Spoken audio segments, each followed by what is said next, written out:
За сайн байцгаана уу? Өнөөдрийн хичээлээр бид нэр физикийн 2024 оны ишийн материалыг ажиллана. За A хөлбөр байна. За нэгдүгээр хэсэг нь 46 тест буюу 76 оноо. За хоёрдугаар даалгавар нь 4 задгаа буюу 24 оноос бүтнэ.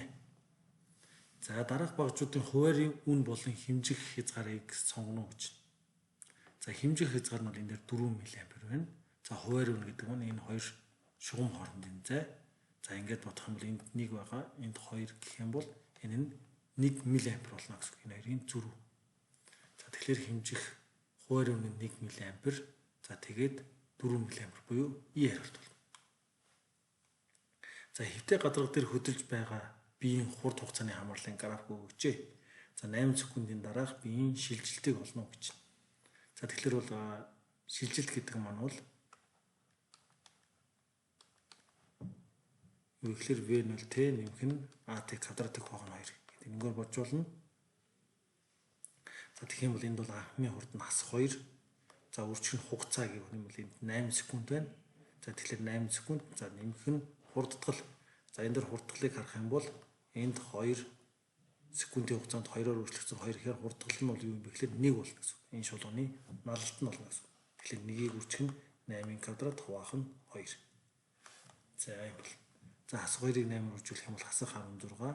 За нэмэх нь 64 32. За тэгээд нэмэх юм бол 16 болно гэсэн үг. За энэ бол шилжилт нь бол.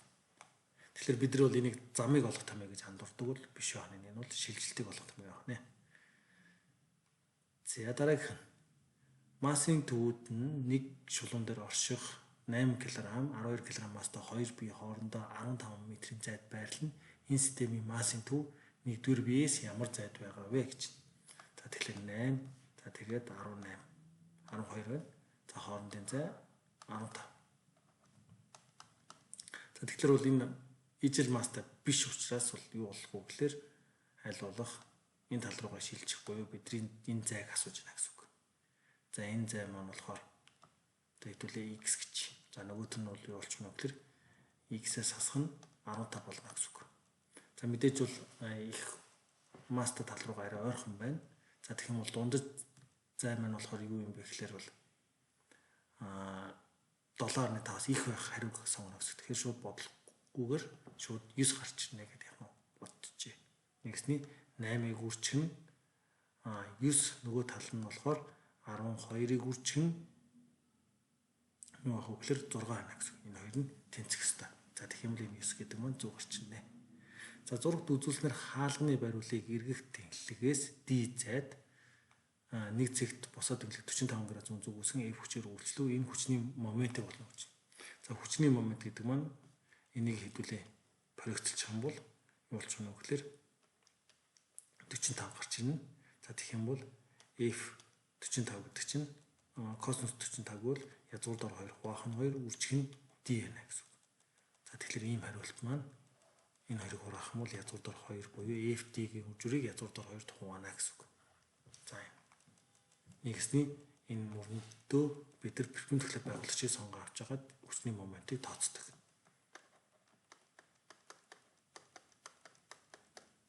За систем дэх хүчний нэг жалмай гэж. За хүч гэдэг нь бол F тэнцүү ma гэж санаж хэрэгтэй. Массын нэгж нь килограмм, тэгээд метр секунд квадрат.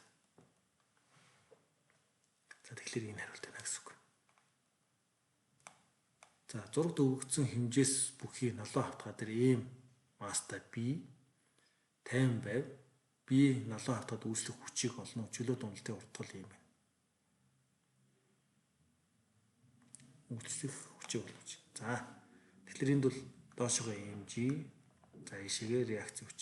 За реакцийн хүчийг олно гэсэн үг. Тэгэхээр бидэрт энэ үнцэг альфа байх юм бол энд альфа гэж мэддэг. За тэгэх юм бол энд бол n гэдэг нь бол mg космос альфа гарч ирэх ёстой. За космос альфаг бид энэ гурвуулнаас олох юм бол үнцгийн насан катет буюу космос альфа маань b хуваах нь за гифтнүүз авах ёстой. Гифтнүүз гэдэг маань бол юу юм бэ гэхээр a квадрат нэмэх нь b квадрат язгуур дор. За энийг бол яах вэ гэхээр бид нар ийшээгээ орлуулчихна гэсэн үг. За тэгэх юм бол mg b за тэгээ зөв хариулт наана гэхээр энд байна. За 7 том 3 кг масстай 8 м/с хурдтай 2 кг масстай 4 м/с хурдтай ижил хэмжээтэй 2 бөмбөлөг хэвтэй гүйлэр гадарга дээр өөдөөс хөдөлнө. Мөргөлдөөс өмнөх ба дараах хөдөлгөөний нэг шулуун дээр үргэлжилнэ. За мөргөлдөөний сэргэлтийн коэффициент 0.5 гэж. За ингэвэл мөргөлдгийн өмнөх нэгдүгээр биеийн хөдөлгөөний тоо хэмжээг болох юм байна. За тэгэхээр хөдөлгөөний тоо хэмжээ гэдэг чинь энэ хоёрын үржүүр. Тэгэхээр 24 гарч ирнэ. Мөргөлдөөний дараах бөмбөлгүүдийн харьцангуй хурд ямар байх вэ гэж. За тэгэхээр сэргэлтийн коэффициент маань хасах V2 хасах нь V1 хуваах нь V2 хасах нь V1 гэж байдаг. За тэгэхээр бидний хувьд бол юу болж байна вэ гэхээр мөргөлдөөний дараах харьцангуй хурдыг асууж байна. За тэгэхээр бол V2-аас V1 гэдэг нь бол харьцангуй хурд. За тэгэх юм бол энэ бол E үржих нь V2-аас хасах нь V1 зүрх тэмдэгтэй байхгүй юу? Энэ нь V1-ээс хасах нь V2. Энэ бол V2-аас хасах нь V1 гэж ярьж байна гэсэн. За энэ бол өөрөө бидний олох гэдэг харьцангуй хурд. За E гэдэг 0.5 хасах 0.5. За V2 V1-ийг баруун V2-ыг зүүн бие хөдөлж байгаа гэж бодъё. За тэгвэл V2 маань энэ дээр бол сөрөг гарч ирнэ. Сөрөг 4. За хасах нь V1 нь бол эрэг 8. За тэгэхээр 8-4 хасах юм бол 12. За тэгээд 12-ыг 0.5-аар дүржүүлэх юм бол 6 гарч ирнэ гэсэн үг. Тэгэхээр харьцангуй хурд маань 6. Машин 20 м/с хурдтай хөдөлж байхад кинетик энерги ийм байсан бол машины массыг олно гэж. За тэгэхээр mv квадратыг хуваах нь 2 гэдэг кинетик энерги маань юу вэ? Тэгэхээр 4-ийг үржих нь 15 зэрэгтэй байна гэсэн үг. За тэгэхээр хурд бол 20-ын квадрат болно. Тэгэхээр 20-ын квадрат гэдэг маань бол юу юм бэ гэхээр 2-ыг үржих нь 12 зэрэгт. За энийг квадрат зэрэг дэвшүүлэх юм бол 11 зэрэгт болно. Квадрат зэрэг дэвшүүлэх юм бол 4-ийг үржих нь 12 зэрэгт хуваах нь 2 байна гэсэн. Тэгэхээр энэ 4 энэ 4-тэй хуваах чинь энэ 12 зэрэгт нь энэтэй хуваах нь 3. За тэгээд 2-ны үдшээ гараа үржүүлэх юм бол масс нь 2000 байна гэсэн.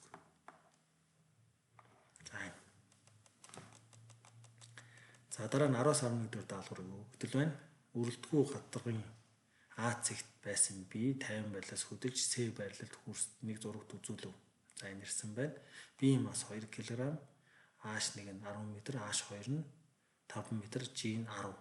B байрлалд хүрэх үед хүндийн хүчний хийсэн ажлыг бол. За тэгэхээр mg H гэдэг маань ерөөсөө хүндийн хүчний хийсэн ажил болно. За ингэх юм бол 2-ыг үржих нь 10, үржих нь H 10. За эндээс бол 200 жоул гарч ирнэ гэсэн үг. С байрлалд очиход ямар хурдтай байх вэ гэж. За тэгэхээр AC-ийн энерги BC-ийн энергитэй тэнцүү байх хэрэгтэй.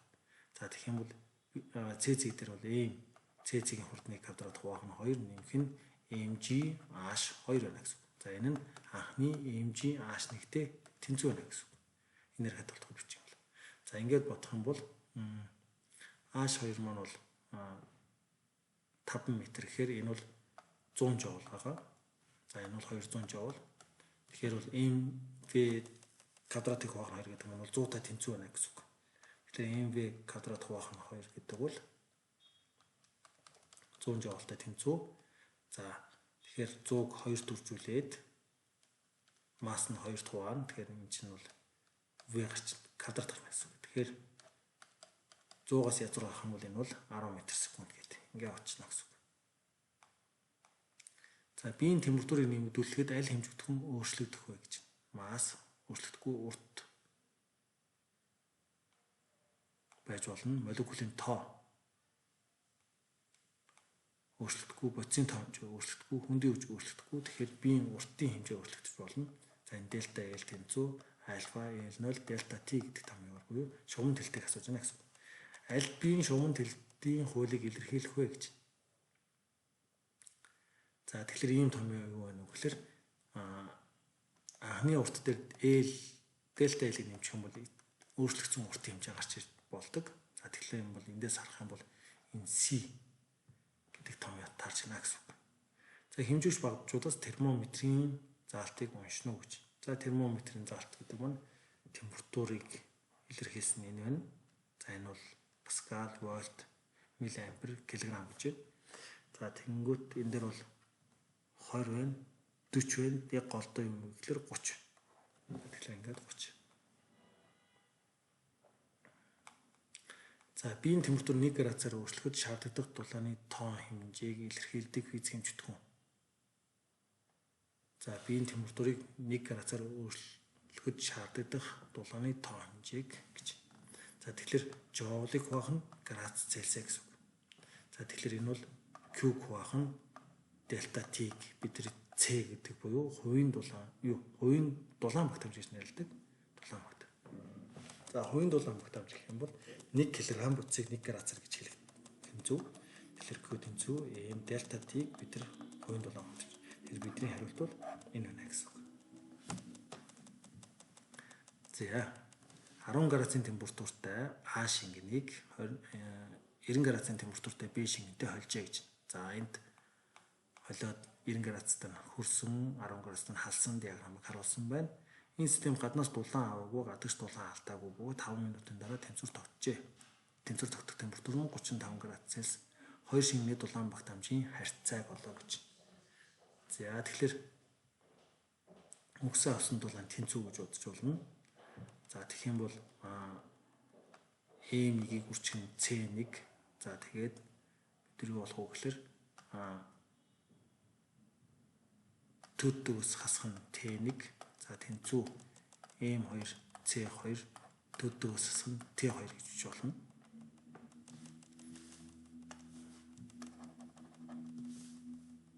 За энэ бол өгсөн авсан дулаан тэнцүү гэхээр дандаа T2-оос нь T1-ийг хасчих. Төдөө нэг шүү.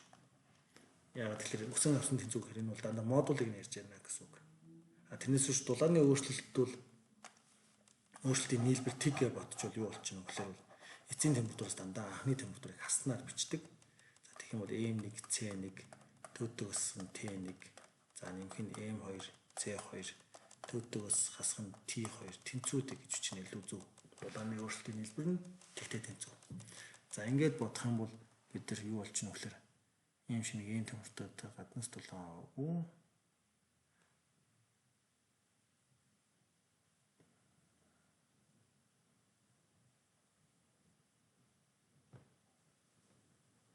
За дулаан багт хамжийн харьцаа гэхээр энд бол энэ массыг тодорхойлохгүй юм байна.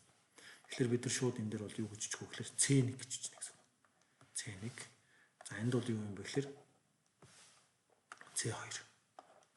За энийг бодно гэсэн үг. За тэгэхээр энд бол юу болж байна вэ гэхээр энэ нь бол 10 градустай байжгаад 35 болсон. Тэгэхээр 35-аас хасах нь 10 болно. 35-аас хасах нь 10. За тэгээ үрчгэн C1 нэмэх нь C2 үрчгэн 35-аас хасах нь 90 тэнцвүүдийг гэж ингэж бодно гэсэн үг. За ингээд бодох юм бол бид нар C1 гэдэг маань бол энд CA юм байна. C2 гэдэг маань бол CB юм байна. За тэгэх юм бол бид нар CA-г CB тарцуулна. За тэгэхээр эндээс ингээ хасах юм бол энд бол 25. За энд ингээ хасах юм бол хасах 55 болно гэсэн үг. Тэгэхээр нөгөө тэнцүү нөгөө тал руу гарах юм бол эрг болно. CA-г үрчгэн 25, тэнцүү CB-г үрчгэн 55 байна гэсэн үг. За тэгэхээр CA, CB-гийн харьцаа 55-ыг хуваах нь 25 байна гэсэн үг. За энийг ингээд 5 хуваачих юм бол 5-ны 11 гарчна гэсэн үг.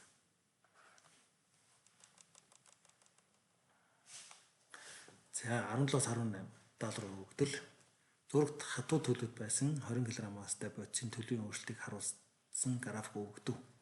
Графикийн CD хэсэгт ямар процесс явагдсан бэ гэж. За тэгэхээр энд бол бид нар хайлах. За энд бол уурших гэсэн ийм хоёр төлөв байх юм байна. За тэгэхээр энд бол шингэн төлөв байна гэдэг юм бол гадарлан хэрвээ энд уурших болчих юм бол энд бол биш болно гэсэн үг. Тэгэхээр энд бол хайлах төлөв өөрчлөгч байгаа процесс энд уурших байхаас аргагүй. За тэгэх юм бол CD хэсэгт уурших процесс байна. Уг бодисын хайлахын дулаан. За тэгэхээр энд AB хэсэгтэр хайлж гин гэж үзсэн. Дулаан нь юу юм бэ гэхээр 480 килж явуул. За тэгэхээр энэ маань бол хайлахын хувьд бол нэг болоход бол Q тэнцүү M ямда гэж болдог. Тэгэхээр ямдаг болох юм бол Q байх нь M. За тэгвэл 480-ыг бид нар юу тавах вэ гэхээр 20 тавана гэсэн үг. За идеалхийн температур тогтмол байлгаж эзэлхүүнийг 2 дахин багасгавал даралт хэрхэн өөрчлөгдөх вэ гэж. Идеалхийн температурыг тогтмол байлгаж эзэлхүүнийг. За тэгэхээр изотерм процесс юм байна. Тэгэхээр PV-гийн үр жирэмж констант байх хэрэгтэй. За эзэлхүүнийг 2 дахин багасгавал даралт нь 2 дахин ихснэ гэсэн үг. 2 дахин ихснэ. За идеал хийд 800 Joule дулаан өгснөөр хий 200 Joule ажил хийсэн бол дотоод энерги өөрчлөлт ямар байх вэ гэж. Гаднаас өгсөн дулаан дотоод энерги өөрчлөлт хийн гүйцэтгэсэн ажил зарцуулагдана гэсэн үг. За энэ нь 800, энэ нь 200 байх юм бол ажил нь 200 байх юм бол дотоод энерги өөрчлөлт нь 600 байна гэсэн үг. Тогтмол даралтанд байгаа хийн эзэлхүүн 2 литр байв. Хий тэлэхдээ 2000 Joule ажил хийж эзэлхүүн нь 6 литр болов. Хийн даралт ямар байсан гэж. За тэгэхээр энэ бол тогтмол даралт гэхээр P delta V гэж бодно. Энэ нь 2000 Joule. За тэгэхээр эзэлхүүний өөрчлөлт нь болохоор юу болчихно вэ гэхээр 2 литрээс 6 литр. За тэгэхээр 6-аас хасах нь 2 литр. За тэгээд энд P гэсэн даралттай. За литр гэдэг маань бол метр куб руу шилжүүлнэ. За тэгэх юм бол 10-ын асах 3 зэрэгт гарч ийнэ гэсэн үг. 10-ын асах 3 зэрэгт. За ингээд бодох юм бол 2000-гаа 4 хуваана. 2000-гаа хуваах нь 4. За тэгээд үрчин нь 10-ын 3 зэрэгт байна гэсэн. За тэгэх юм бол энд 500 гарч ийн. Тэгэхээр 5-ын үрчин 12 зэрэгт. 12 зэрэгтэр ингээд 13 зэрэгт юм бол 10-ын 5 зэрэгт гэдэг энэ хариулт гарч ийнэ гэсэн үг. Цахилгаан хэлхийний дараах элементүүдийн аль нь конденсатор вэ гэж. За конденсатор маань бол 2 байна гэсэн үг. За энэ бол диод, батарей, фоторезистор, хувьсрал резистор байна. Потенциометр ч гэж нэрлэдэг. За зурагт үзүүлсэн хүчтэй хуваагч хэлхээ R1 нь 10 Ом, R2 нь 20 Ом. За энд 10, 20 байгаа. Эсрүүцлийн харьцаа ямар вэ? Хүчтэй харьцаа яг тийм байдаг.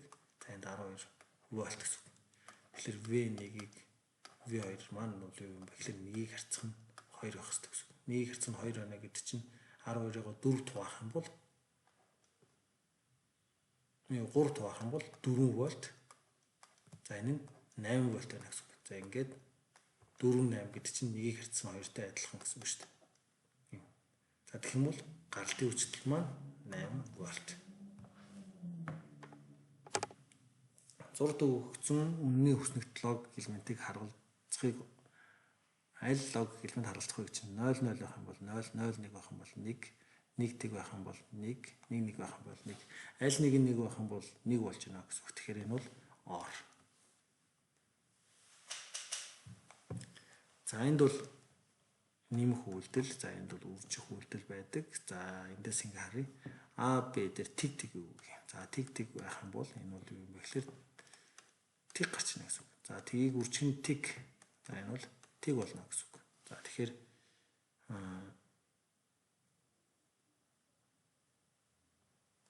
энэ нэг гардаг бол худлаа байна. За энэ байж болж байна. Энэ худлаа байна. Энэ байж болж байна. Энэ байж болж байна. За дараагийнх нь шалгая. 0 1 байх юм бол одоо B-гийн 1-ээр тавьж үзье. B-гийн 1-ээр тавьж үзэх юм бол аль нэг нь 1 байх юм бол энэ бол юу болдог? Тэгэхээр 1 болдог. 1 болно. За тэгээд бид нар дараа нь яах вэ гэхээр C тэг байна. Тэгэхээр 1-ийг тэгээр үржүүлнэ гэсэн үг. Тэгэхээр энэ бол юу болох вэ гэхээр тэг гарна гэсэн үг. За тэгэхээр энэ бол биш байна. Энэ мөн байна. Энэ мөн байна.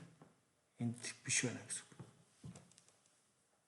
За тэгэхээр бидний хариулт маань шууд юу гарч ирнэ гэхээр D хариулт гарч ирнэ гэсэн үг. D. Эндээс бол 2 нь бол таарчиж байна тий. Энд бол. За соронзон оронд байгаа гүйдэлтэд дамжуулах зүйчлэх амжилт хүчний чилийг зөв сонгоно гэж. Тогтмол цэнгийн хувьд соронзон орны индукцийн векторын чиглэл n тулаас s руу орсон байдаг гэж. За тэгэхээр n-ээс s рүүгээ v байгаа юм байна. v гүйдэл наашаа байна. Тэгэхээр бид нар баруун гарын дүрмийг ашиглана.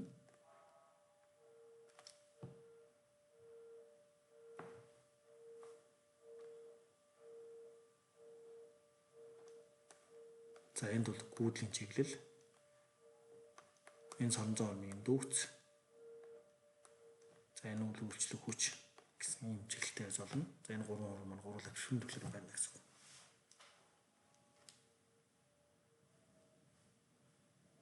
За тэгвэл яаж зурагдах вэ гэхээр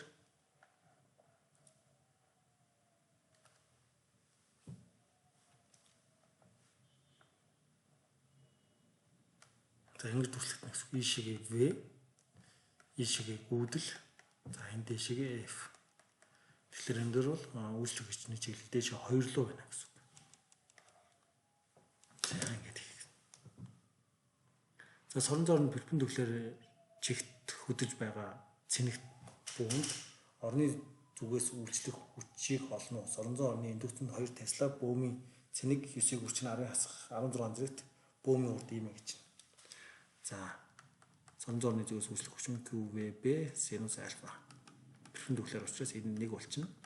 Цэнэгийн хэмжээ 9-ийг үрчин 10 хасах 16 зэрэгт урд нь 4-ийг үрчин 12 зэрэгт хасах 6 хасна. 6 соронзон орны индукц 2. Нураг томл хасах 4 болно. 8 9 72 7.2 тоо гарч ирж байна. Тэгээд юм гарч ирнэ гэсэн үг. За физик цахилгаан орны тухай дараах өгүүлбэрүүдээс аль нь буруу гэж. Эерэг цэнэгт үйлчлэх хүчийг цэнэгийн тоо хэмжээнд хуваахад хүчлэг гарна гэж. За энэ зөв. E гэдэг маань F-ийг хуваах нь Q гэдэг. За энэ Q маань эерэг цэнэгийн үед тооцдог. Туршилтын цэнэг нь эерэг гэдэг. Цахилгаан орны хүчний шугамуд сөрөг цэнэгээс гарч эерэг цэнэг дээр төгсдөг. За энэ хотлоо. Энэ эсрэгээр их шүү. За ингээд явах шүү буруу болчихлоо. За зурагт өгөгдсөн А цэг дээрх потенциалыг олно гэж. За А цэгийн потенциал энэ. За цэнэгүүдээс А цэг хүртэлх зай 5 см байна. За хоёулаа адилхан 5 см байна. За Q1 нь хасах 4, Q2 нь 6 нанокулон, E тэнцүү 1. За тэгэхээр энд бол хасах 4 юм байна. Энд 6 юм байна. Цэгийн цэнэг үүсэх потенциалыг бид энэ дээр бичнэ гэсэн. Энэ цэнэг маань нэг цэнэг потенциал үүсгэн. Энэ 6 маань буун адил нэг потенциал үүсгэн. Тэгэхээр А цэгийн потенциал маань энэ хоёр потенциалын нийлбэр болно. За тэгэх юм бол К гэдэг нь 9-ийг үржих нь 19 зэрэгт. За үржих нь Q1 маань хасах 4 нанокулон гэхээр 10-ын хасах 9 зэрэгт хуваах нь зайн 5 см. Тэгэхээр 5-ыг үржих нь 10-ын хасах 2 зэрэгт. За нэмэх нь 9-ийг үржих нь 10-ын 9 зэрэгт үржих нь 6 үржих нь 10-ын 9 зэрэгт хуваах нь 5-ыг үржих нь 10-ын хасах 2 зэрэгт байна гэсэн. За тэгэхээр эндээс ингээ харах юм бол 10-ын хасах 9 нано гэдэг чинь энэ 19 зэрэгтэй хураач чинь энэ нэмтэй хураач чинь. За тэгээд 9 5 гэдгийг хаалтнаас гаргачих юм бол 4-өөс 6-аас 4-ийг хасна гэсэн үг. Тэгэхээр 2 болчихно. Тэгэхээр 9 хуваах нь 5, үржих нь 2, үржих нь 10-ын 2 зэрэгт гарч ирнэ гэсэн үг. За эндээс ингээ бодох юм бол 200 үржих нь 9 гэхээр 1800 5 дугаар гэсэн үг. Эндээс 360 вольт.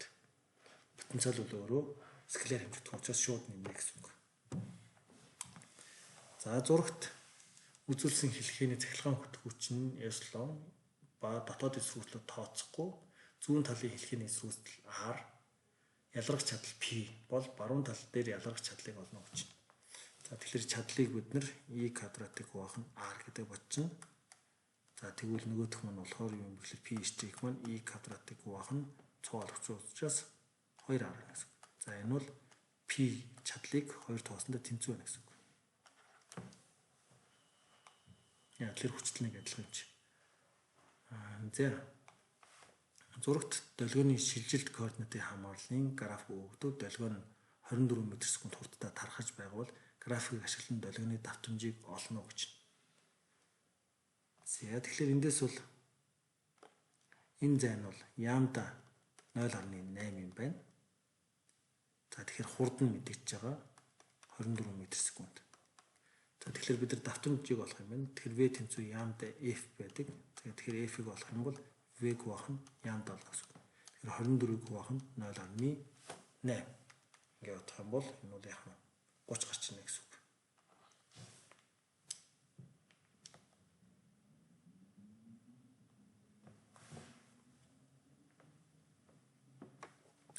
За дуу үүсгэгч V хурдтайгаар ажиглагч руу хөдлөнгөө тодорхой давтамжтай дуу үүсгэсэн.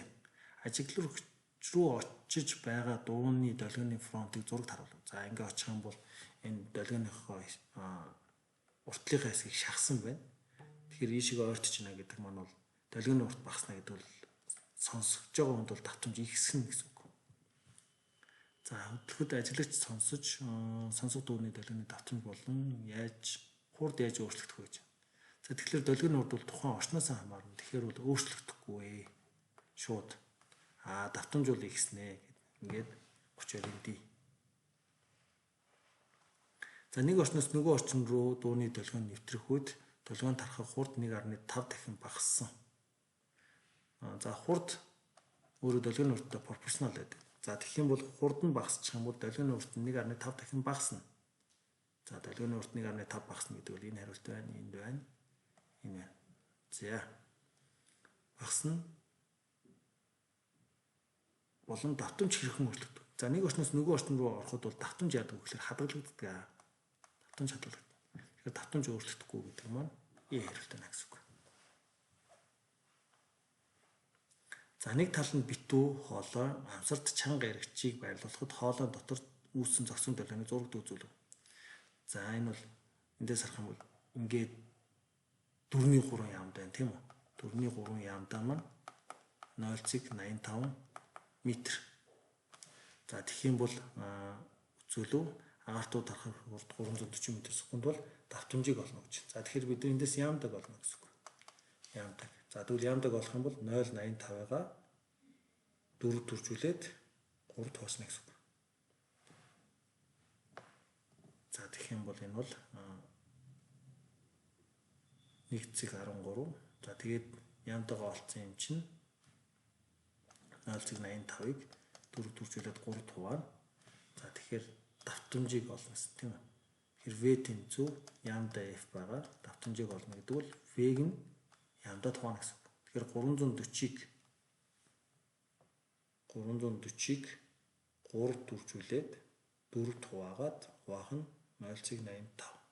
За ингэх юм бол 300 герцийн давтамжтай гарч ичнэ гэсэн үг. За карбон хэлбэлзийг судлахад аль загварыг ашиглах вэ гэж. Цэгэн гэрэл үүсгэгч, материалцыг, хатуу бие, идеалхий, математик дүүжин. За эндээс математик дүүжин гэж сонгоно гэсэн үг. За ханын цагны дүүжингийн тойрох давтамж ийм ардын секунд 70-аас 10 см бол дүүжингийн хөдөлгөөний хамгийн их хүрдэг болох гэж. Тэгэхээр А омега чинь өөрөө хамгийн хурд болно гэсэн үг. Тэгэхээр эндээс бол бид юу болох вэ гэхээр 314-ийг үржих нь 10. Тэгэхээр 31.4 см/сек. За хэлбэлзэх биеийн хурдгал шилжилтээс хамаарлын график өгөгдөв. График ашиглан хэлбэлзлийн тойрох давтамжийг олоо гэж. За тэгэхээр бол эндээс бол бид нар юу мэдэх ёстой вэ гэхээр А тэнцүү хасах омега квадрат x гэж байдаг. За эндээс бол x-с 2 удаагийн уламжлал аваад гаргаад иш болдог. За тэгвэл эндээс шүрэг шулууны налалт нь өөрөө омега квадрат байна гэсэн үг. За тэгэхээр эндээс ингээ харах юм бол бид нар юу гаргаж ирэх вэ гэхээр энд налалтыг болвол энэ маань бол 40 юм байна. За энэ нь 8 юм байна. Тэгэхээр 40-ыг 8 хуваах юм бол энэ бол омега квадрат тань гэсэн үг. 140-ийг 8 дугаар.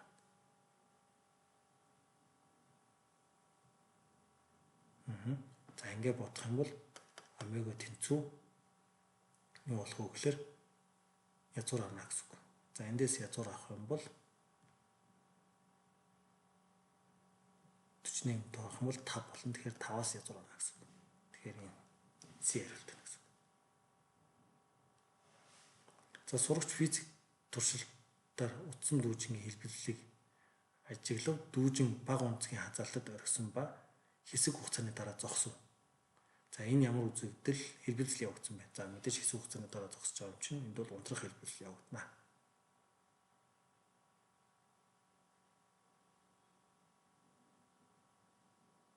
За тэгэхээр унтрах ба чөлөөт хэлбэлзэл. За тэгэхээр хугацааны маш багыг үзэх юм бол чөлөөт хэлбэлзэл гэж үзэж болно гэж үзэх юм байна.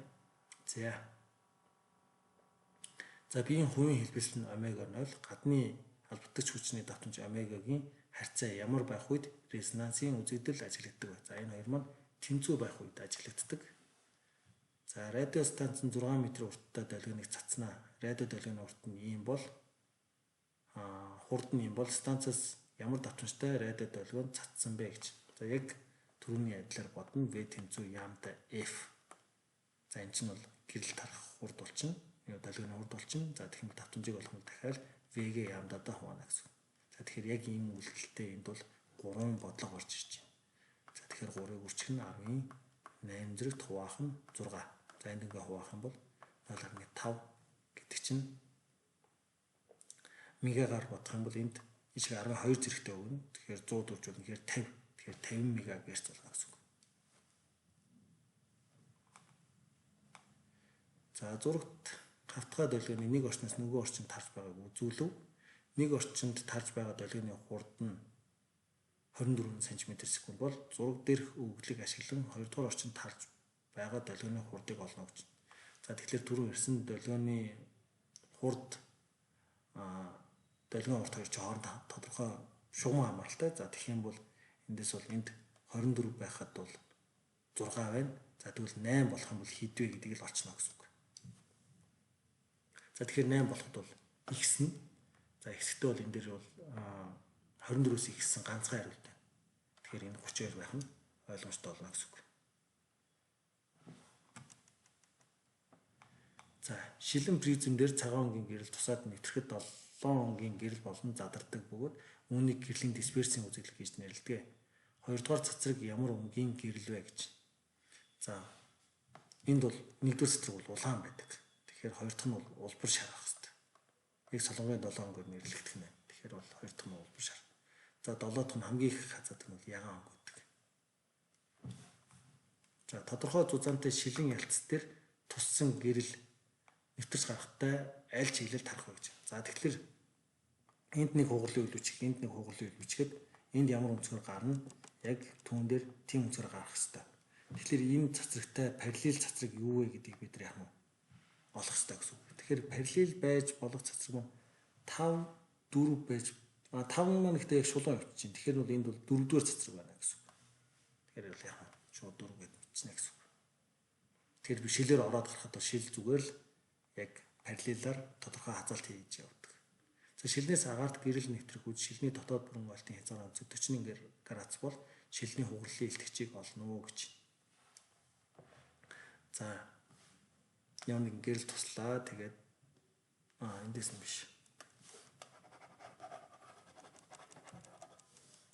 Ингээд зурагдана. Эндээс гэрэл туслаа гэхэд бол энэ хязгаарыг дээрх үнцгийг бид нар их хугарлын илтгэгч дээрхийг тооцдог. За энийг бол критик үнцэг гэж нэрлэдэг. За энэ 41 градус. За энд л 90 градус болох хэвээр. Тэгэхээр E1 үржих нь синус 41. За тэнцүү 1-ийг үржих нь синус 90 буюу синус 90-1. Тэгэхээр E1 болох юм бол ерөөсөө 1-ийг хуваах нь синус 40 байна гэсэн. Синус 41 чинь 0,65. Тэгэхээр энэ бол 1-ээс их тоо гарч ирнэ. Тэгэхээр 1-ээс бага тоо бол 0,65 бол их буруу хариулт байна гэсэн. Тэгэхээр 1-ийг хуваах нь 0,65 хэдвэ гэдэг бодно гэсэн. За ингүүл 1,54-тэй гарч иж байна гэсэн. зөв бөмбөлөг толны мөрөлийн радиус 20 см бол фокусын зайг бол. За тэгэхээр энийг шууд 2 дахь хуваачдаг. Тэр нь фокусын зай. Тэгэхээр 10 см. За цэгэн гэрэл үүсгчээс 2 метрийн зайд байрлах биеийн сүүдэр дэлгэц дээр үүснийг зурагт харуулв. Цэгэн гэрэл үүсгэж байна. За бие дэлгэц хоорондын зай 7 м. Бие дэлгэц хоорондын зай 7 м. Биеийн өндөр 4 м. За сүүдрийн өндөр ба биеийн өндрийн харьцааг олно гэж. За тэгэхээр эндээс бол төсөөд гурвалжны харьцаа биелнэ. За энд ингээд нэг юм гурвалжин. За энд нэг юм гурвалжин харьцаа биелнэ. За тэгэх юм бол А хуваах нь жижиг ааш. За тэгээд А дээр нэмэх нь Б-г хуваах нь том ааш биелнэ гэсэн үг. За бид нар олгож байгаа нь маань болохоор том аашийг жижиг ааштай харьцуулна. Тэгэхээр том аашийг жижиг ааштай харьцуулсан харьцаа маань А дээр нэмэх нь Б хуваах нь А гэсэн. За А дээр Б нэмэх юм бол энэ 9 болно. За А нуруу 2.